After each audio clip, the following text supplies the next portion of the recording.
Qualidade de vida começa agora com a nutróloga e ginecologista doutora Jussara Munareto. E a nossa pauta de hoje, gente, é super interessante, não é, doutora?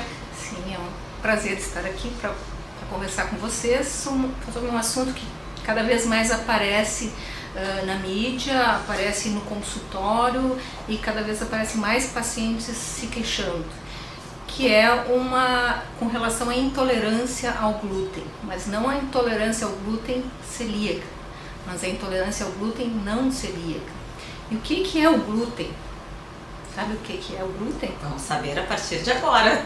O glúten é uma proteína que tem em maior quantidade na farinha de trigo, no trigo, tá? Então, na verdade, não deveria ser intolerância ao glúten não celíaca. Então, deveria ser intolerância ao trigo. Depois, no final, eu vou explicar por que deveria ser, ao invés de ser intolerância ao glúten não celíaca, deveria ser intolerância ao trigo, tá? Então, o que é o glúten? O glúten é uma das coisas que deixa o pão gostoso, porque ele tem uma propriedade elástica, né? Então, a gente pega a farinha de trigo, ó, ela fica elástica, ok? Só que ela tem uma outra coisa, que ela é grudenta, né? Ela pega e cola no dedo, ok?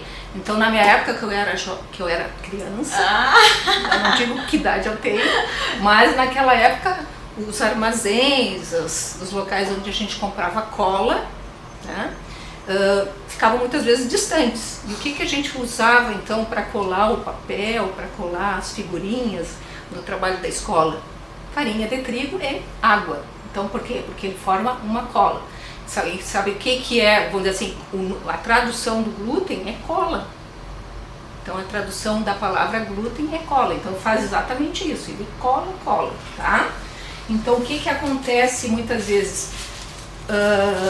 Quando o organismo da gente não consegue produzir enzimas que ajudem a digerir o glúten, ele começa a trazer um processo inflamatório no nosso organismo e começa a gerar alterações de doenças, tá? Que são essas alterações que a gente está vendo, essa intolerância toda. Isso. O que é mais comum é a doença celíaca, que tem um componente genético, né?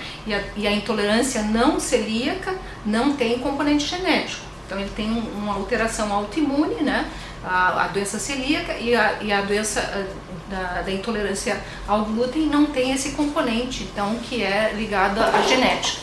Mas ele tem muitas vezes os mesmos sintomas que a doença celíaca. Então, o que dá? Estufamento na barriga, cólicas, diarreia, pode ser ao contrário, pode ser trancar o intestino, especialmente porque ele é grudento, né? Então, ele entra no intestino e começa a dificultar o trânsito, né?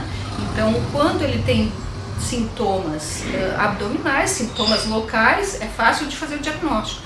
Mas muitas vezes ele tem sintomas que não estão ligados a essa coisa que é mais característica. Então, ele pode ter sintomas a nível central, de neurotransmissores, de alterações do nível central, ansiedade, depressão, enxaqueca. Então, é muito comum a pessoa ter dor de cabeça, retenção de líquido, inchaço nas pernas. Como ele gera um processo inflamatório, anemia. Então, crianças podem ter, quando tem a doença celíaca, pode aparecer osteoporose. E como se descobre essa intolerância, doutora?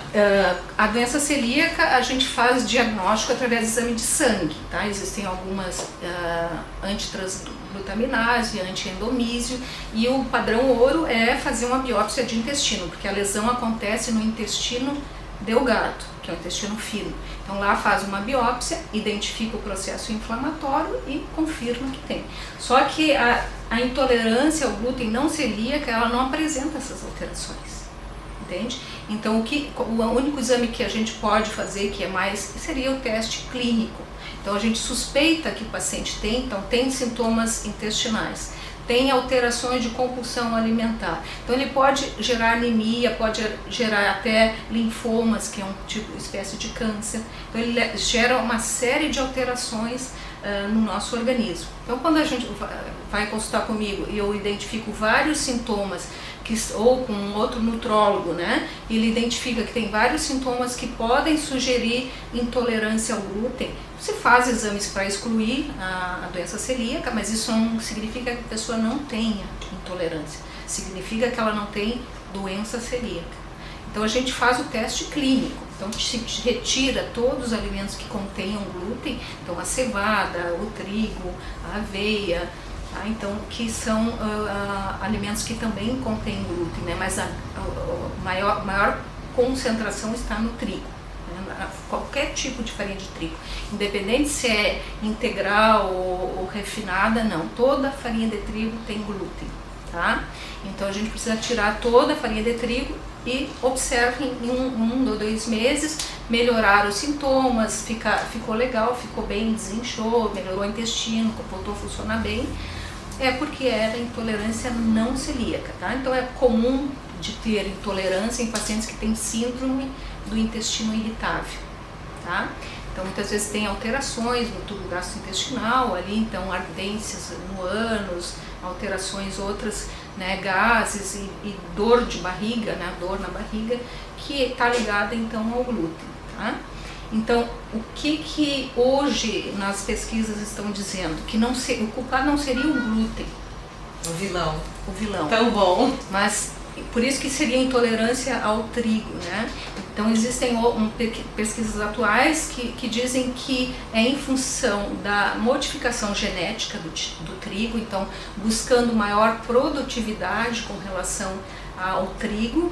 Então se fez alterações genéticas nesse trigo para que ele não perdesse o grão, né, e que ele ficasse mais produtivo, tá? Então, ou seja, no momento que o homem ele modificou, alterou todas as propriedades do trigo. Então hoje se fala em intolerância ligada teriam novas explicações, que seriam tal chamados dos frutanos. O que seriam os frutanos? Seriam carboidratos que são fermentáveis, ou seja, né, o organismo vai desmanchando e fermentando, e que não são absorvíveis, o corpo da gente não absorve. E a maior fonte é o trigo. Então, às vezes a pessoa tem intolerância ao glúten ou ao trigo e também sente desconforto quando usa o feijão, come o feijão, fica estufada, tá? Quando come o repolho, quando come cebola, então alho, tá? Lentilha, banana também pode acontecer. Então a pessoa come e diz, eu não me dou bem com feijão, eu sinto estufamento. Então ela pode também estar tendo principalmente uma intolerância ao glúten.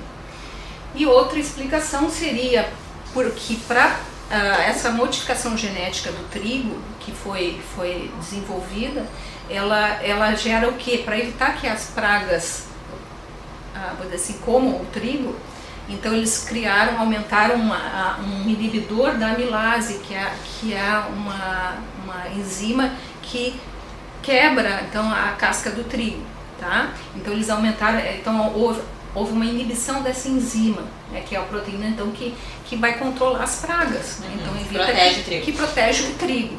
Só que no momento que ele entra em contato com o nosso organismo, ele tem uma cápsula muito dura, o nosso corpo não consegue desmanchar aquela cápsula dura, porque a necessidade de enzimas do nosso corpo é muito maior, deveria ser muito maior para aquele tipo. Então ele passa pelo tubo gastrointestinal, passa pelo intestino delgado, não é absorvido pela amilase, né? E a tripsina, que é outra enzima que desmancha também, passa por ali, ele vai ser fermentado lá no intestino, tá? Grosso, né? E ali fermenta e produz gases. Por isso que a barriga estufa. Muitas modificações e a gente tem que ficar atento mais do que nunca. Para ter qualidade de vida. E no programa da semana que vem, a doutora Jussara Munareto vai estar aqui falando sobre outra intolerância, não é, doutora? É a intolerância à lactose. Fiquem ligados, então. Obrigada, doutora. Obrigada.